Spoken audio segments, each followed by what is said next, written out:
أعوذ بالله من الشيطان الرجيم.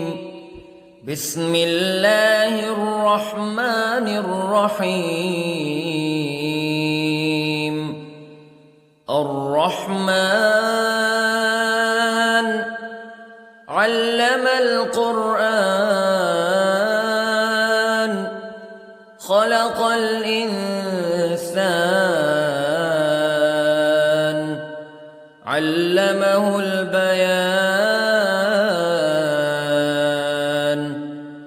الشمس والقمر بحسبان والنجم والشجر يسجدان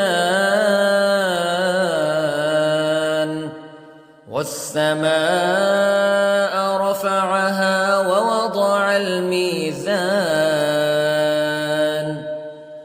ألا تطغوا في الميزان وأقيموا الوزن بالقسط ولا تخسروا الميزان.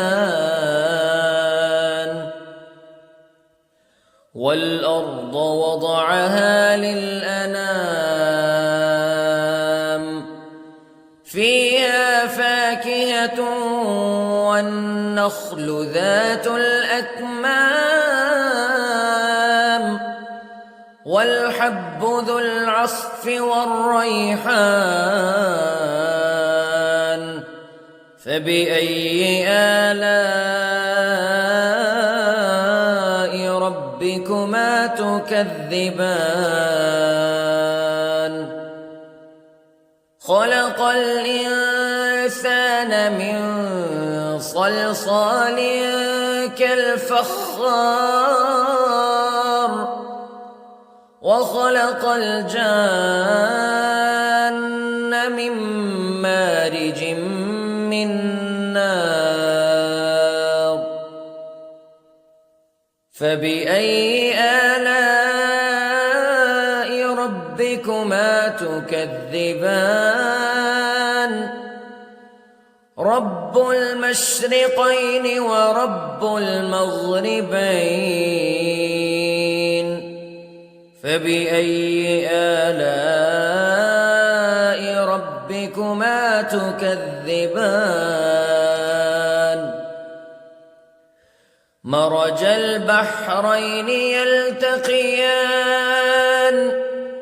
بينهما برزخ لا يبغيان فبأي آلاء ربكما تكذبان. يخرج منهما اللؤلؤ والمرجان فبأي آلاء ربكما تكذبان. وله الجوار المنشآت في البحر كالأعلام فبأي آلاء ربكما تكذبان. كل من عليها فان ويبقى وجه ربك ذو الجلال والإكرام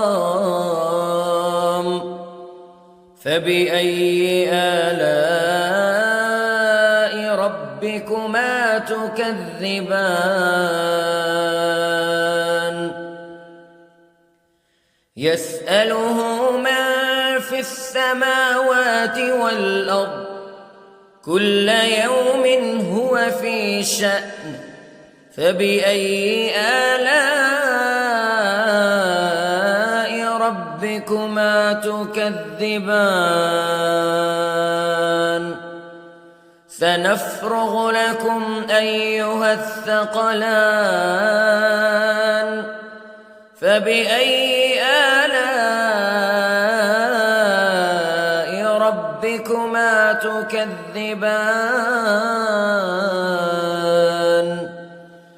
يا معشر الجن والإنس استطعتم أن تنفذوا من أقطار السماوات والأرض فانفذوا لا تنفذون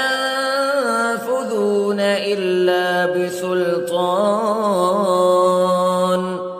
فبأي آلاء ربكما تكذبان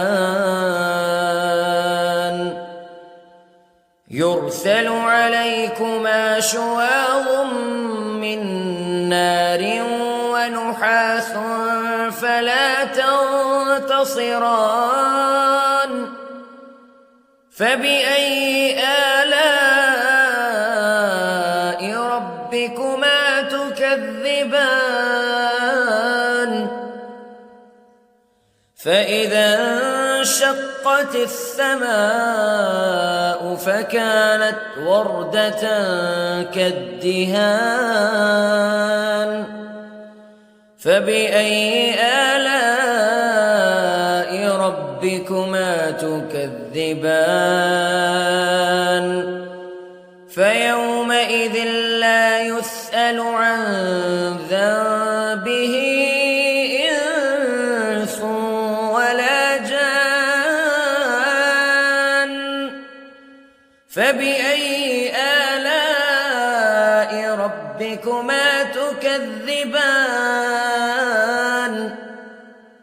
يعرف المجرمون بسيماهم فيؤخذ بالنواصي والأقدام فبأي آلاء ربكما تكذبان هذه جهنم التي يكذب بها المجرمون يطوفون بينها وبين حميم آن فبأي آلاء ربكما تكذبان ولمن خاف مقام ربه جنتان فبأي آلاء ربكما تكذبان ذواتا أفنان فبأي آلاء ربكما تكذبان فيهما عينان تجريان فبأي آلاء ربكما تكذبان فيهما من كل فاكهة زوجان فبأي آلاء ربكما تكذبان متكئين على فرش بطائنها من استبرق وجنى الجنتين دان فبأي آلاء ربكما تكذبان فيهن قاصرات الطرف لم يطمثهن إنس قبلهم ولا جان فبأي آلاء ربكما تكذبان كأنهن الياقوت والمرجان فبأي آلاء ربكما تكذبان هل جزاء الإحسان إلا الإحسان فبأي آلاء ربكما تكذبان ومن دونهما جنتان فبأي آلاء ربكما تكذبان مدهامتان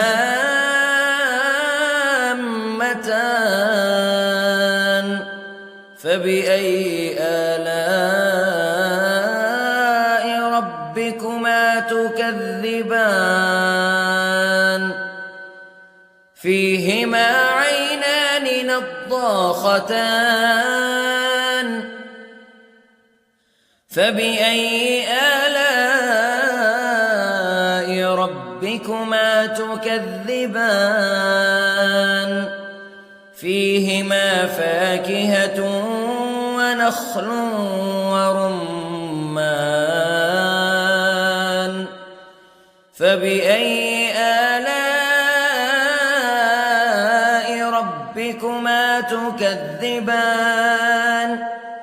فيهن خيرات حسان فبأي آلاء ربكما تكذبان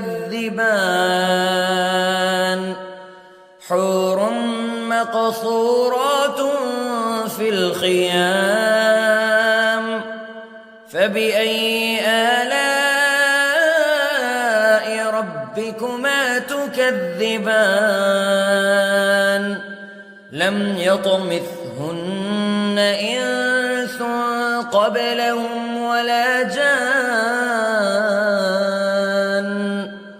فبأي آلاء ربكما تكذبان متكئين على رفرف خضر وعبقري حسان فبأي آلاء ربكما تكذبان تبارك اسم ربك ذي الجلال والإكرام